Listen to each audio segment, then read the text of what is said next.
வணக்கம். இன்றைக்கி வந்து ஹைட்ராபாட் கிளம்பியாச்சு. ட்ரெயின் பார்த்திங்கன்னா 176 56. இது வந்து புதுச்சேரியிலேருந்து ஹைட்ராபாட் காச்சிகுடா நோக்கி வர ட்ரெயின் இது. அதுக்கு முன்னாடி இந்த எக்மோர் ஸ்டேஷனோட அந்த சினிமாட்டிக் வியூ பாருங்களேன், எவ்வளோ அழகாக இருக்குது. நமக்கு ஒரு பாரம்பரிய ஸ்டேஷனுங்களில் இந்த எக்மோர் ஸ்டேஷனும் ஒன்று. கிட்டத்தட்ட புராதன ரயில் நிலையங்களில் வந்து எக்மோர் ரயில் நிலையமும் ஒன்று. அது பாருங்கள், அந்த வியூவில் பார்க்குறதுக்கு எவ்வளோ அழகாக இருக்குல்ல. ஸோ அந்த ட்ரெயினுக்காக வெயிட்டிங்கு. 4:30 மணிக்கு வந்து எக்மோரில் கிளம்புது.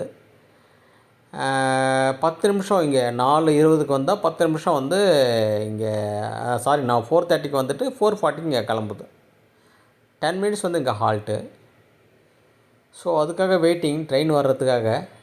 கொஞ்சம் டிலே, ஒரு 10-12 நிமிஷம் டிலேவாக தான் வந்தது. இந்த ட்ரெயின் தான் அது. ட்ரெயின் ஒரு மாதிரி அழுக்காகவும் கொஞ்சம் பழமையாகவும் இருந்துச்சு. சரி, அதுக்காக என்ன பண்ண முடியும்.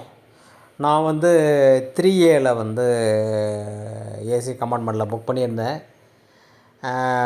24 சீட் நம்பரு, சைடு அப்பரில்.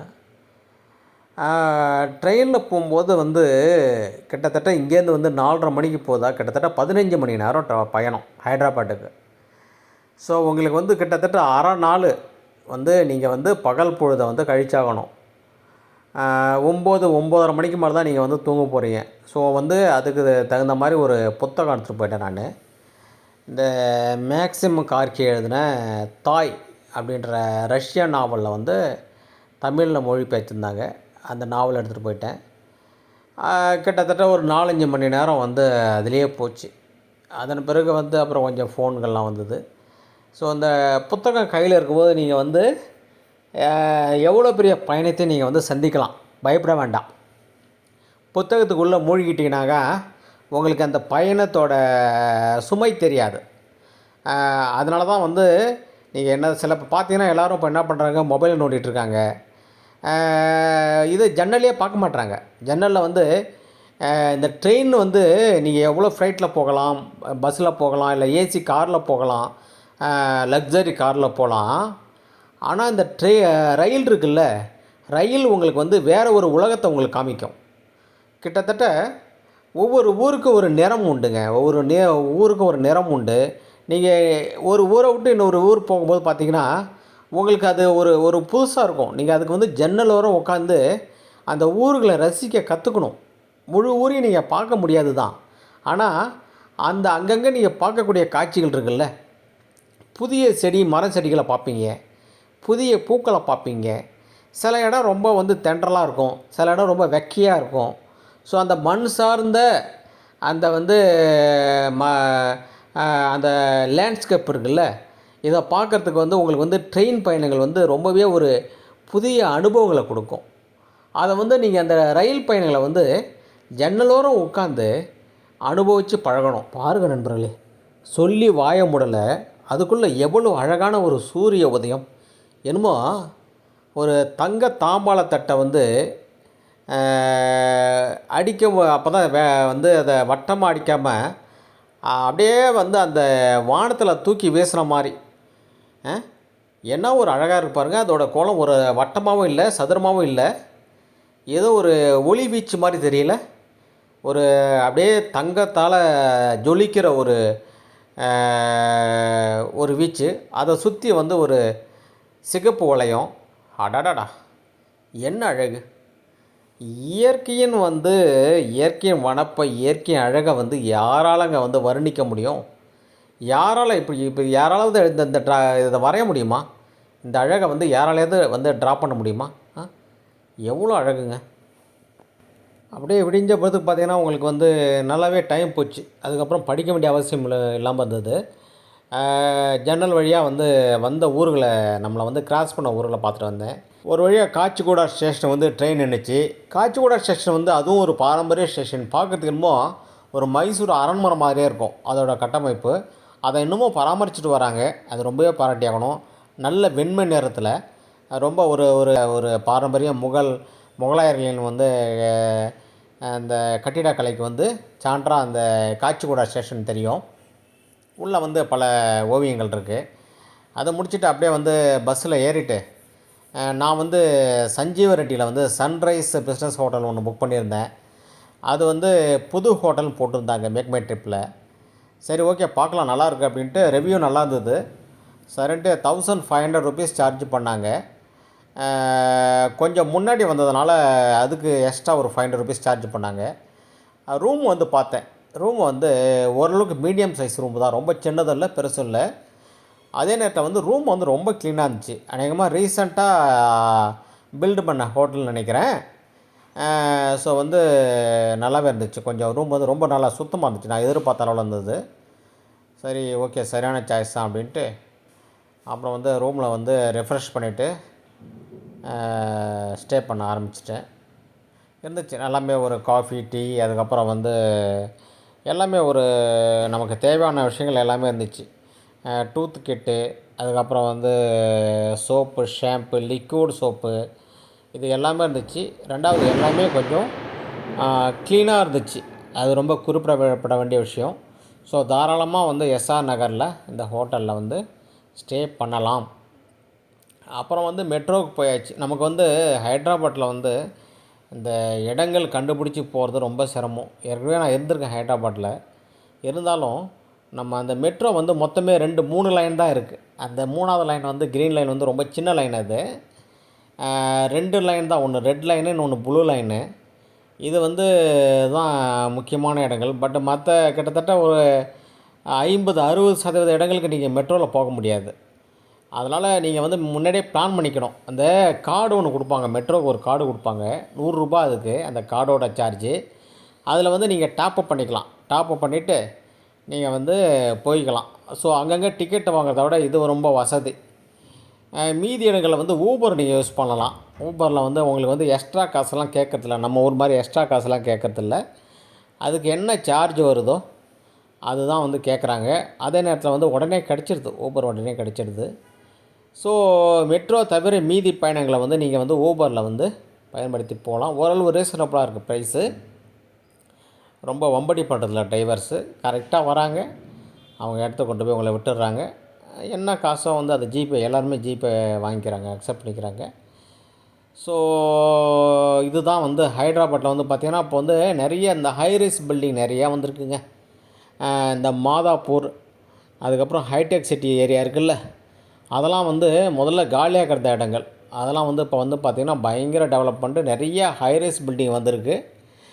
மற்றபடி நகரம் வந்து ஹைட்ராபாட் சிட்டி வந்து அப்படியே தான் இருக்குது. ஒரே ஒரு மாற்றம் என்னென்னு பார்த்தீங்கன்னா, முதல்ல மெட்ரோ இல்லை. நாங்கள் வந்து 2015 வாக்கில் அப்போல்லாம் மெட்ரோ வரலை. இப்போ வந்து 2 லைன் மெட்ரோ வந்திருக்கு.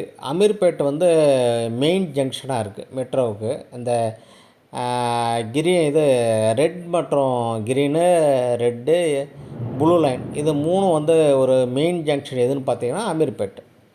அதேமாரி வந்து இந்த எஸ்ஆர் நகர் இருக்குல்ல, சஞ்சீவ ரெட்டி நகர்னு சொல்லுவாங்க.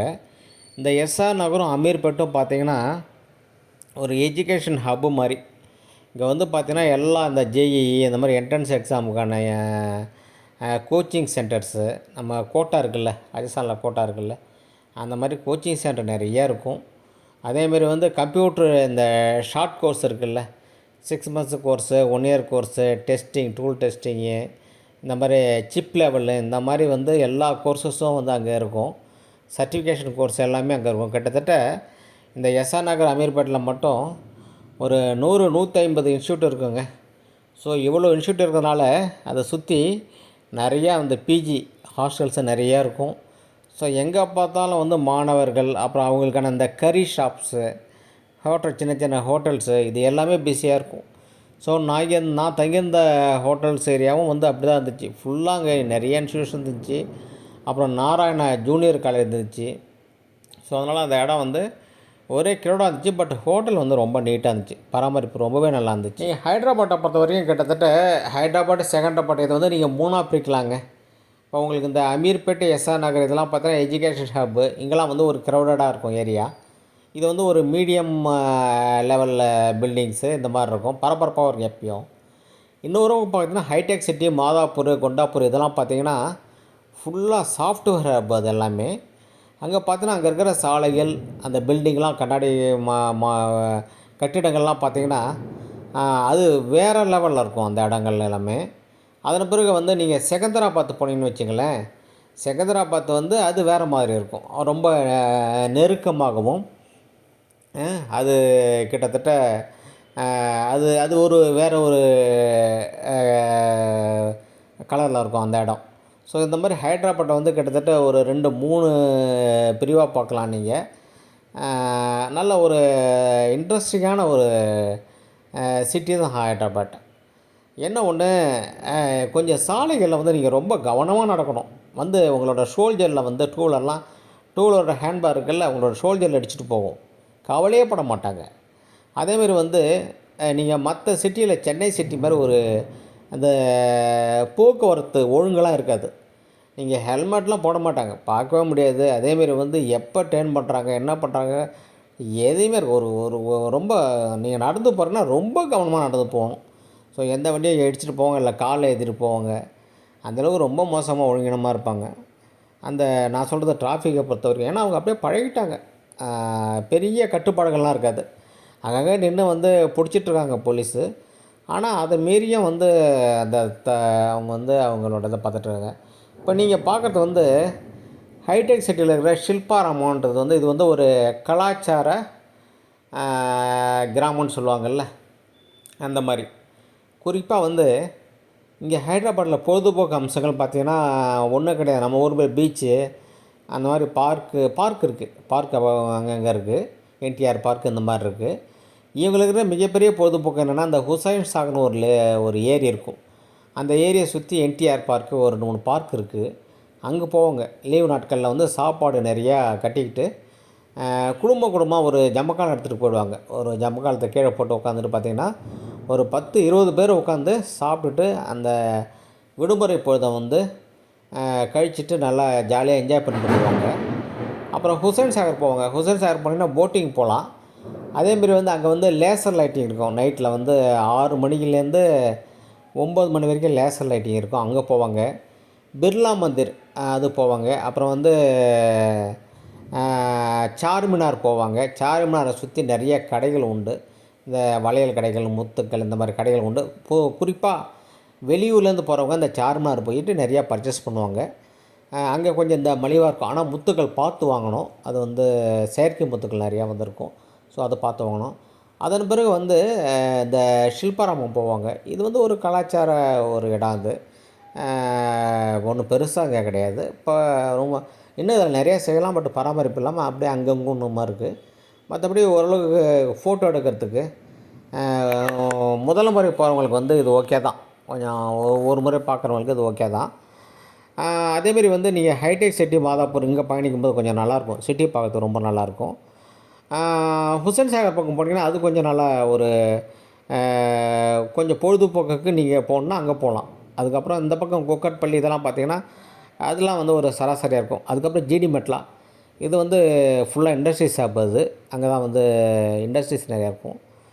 ஸோ செகந்தராபாத் பார்த்திங்கன்னா உங்களுக்கு வந்து வர்த்தகம் தான், ஒரு கமர்ஷியல் ஏரியா.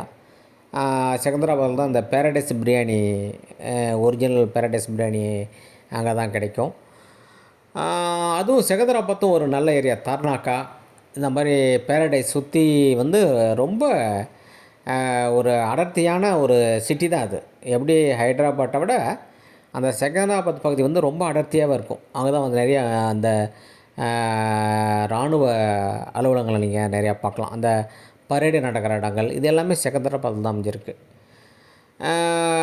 சார்மினார் போகணுங்க. சார்மினார் போனீங்கன்னா அது ஒரு அழகாக இருக்கும். அந்த இடமே வந்து ஒரு அழகாக இருக்கும் பார்க்குறதுக்கு. அங்கே பக்கத்தில் கூட ஒரு மசூதி இருக்குது.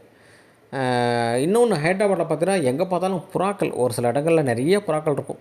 இந்த அமீர்பட் ஜங்ஷனில் பார்த்தீங்கன்னாக்கா அங்கேயும் வந்து கூட்டமாக புறாக்கள் எப்பயுமே இருக்கும். அதேமாரி வந்து இந்த சார்மினார் பக்கத்தில் இருக்கிற மசூதிலையும் வந்து புறாக்கள் நிறையா இருக்கும்.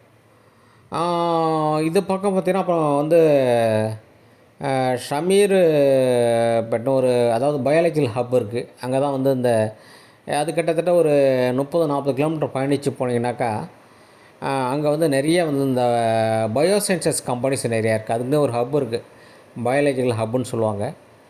அந்த கம்பெனிஸ் அங்கே நிறையா இருக்குது. ஸோ இந்த மாதிரி வந்து ஹைதராபாத் வந்து ஒரு பெரிய பெரிய சிட்டி தான். எனக்கு தெரிஞ்சு சிகந்தராபாத்தில் வந்து தமிழர்கள் வந்து நிறைய பேர் இருக்காங்க.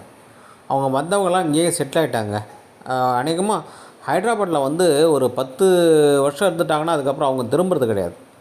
இங்கேயே வந்து அவங்களுக்கு ரொம்ப பிடிச்சி போயிடுது ஆக்சுவலி. நான் நிறைய பேர் மீட் பண்ணியிருக்கேன். அவங்க சொல்லுவாங்க, இந்த ஆந்திராக்காரங்க வந்து ரொம்பவே நல்லா இருப்பாங்க. அவங்கள்ட்ட பழகிட்டிங்கன்னா ரொம்ப பாசமாக இருப்பாங்க. கிட்டத்தட்ட வந்து சொந்தக்காரங்க மாதிரியே இருப்பாங்கன்ட்டு சொல்லியிருக்காங்க. ஸோ இந்த இடத்த பிடிச்சவங்க வந்து அதுக்கப்புறம் திரும்புறதே இல்லை. இங்கே நிறைய பேர் செட்டில் ஆயிருக்காங்க. செகந்திராபாத்தில் நிறைய பேர் அந்த தமிழர்கள் இருக்காங்க. அநேகமாக சுப்பிரமணியர் கூட அங்கே ஒரு கோயில் இருக்குது. முருகர் கூட அங்கே கோயில் இருக்குது. இங்கே வந்து முருகன் சொல்ல மாட்டாங்க, சுப்பிரமணியர் இல்லை கார்த்திகைன்னு சொல்லுவாங்க. அந்த மாதிரி அது ஒரு நல்ல இன்ட்ரெஸ்டிங்கான பிளேஸ் தான். இப்போ வந்து ஊர் ரொம்ப நல்லா க்ளீனாக இருக்குது. நான் வந்து 2015-16 இருந்ததை விட அப்போ பார்த்தீங்கன்னா ஒரே குப்பை குளமாக இருக்கும். நீங்கள் சென்னையிலேருந்து பெங்களூர்லேருந்து வந்தீங்கன்னா உங்களுக்கு இந்த ஊர் ரொம்ப பிடிக்கவே பிடிக்காது. என்னடா இப்படி இருக்குது அப்படின்ட்டு ஒரு நீங்கள் அதை வந்து அதில் வந்து வாடிக்கையாகிறதுக்கு கிட்டத்தட்ட 6-7 மாதம் ஆகும் உங்களுக்கு. ஆனால் இப்போ வந்து பார்த்திங்கன்னா எனக்கு வந்து அந்த வித்தியாசம் பெருசாக ஒன்றும் தெரியல. ரொம்ப நல்லா க்ளீனாக வச்சுருக்காங்க. சாலைகள் எல்லாமே க்ளீனாக இருக்குது. நான் பயணித்த வரைக்கும் அந்த அங்கங்கே சாலைகளில் குண்டு குழியாக இருக்க தவிர இதாக இருக்குது.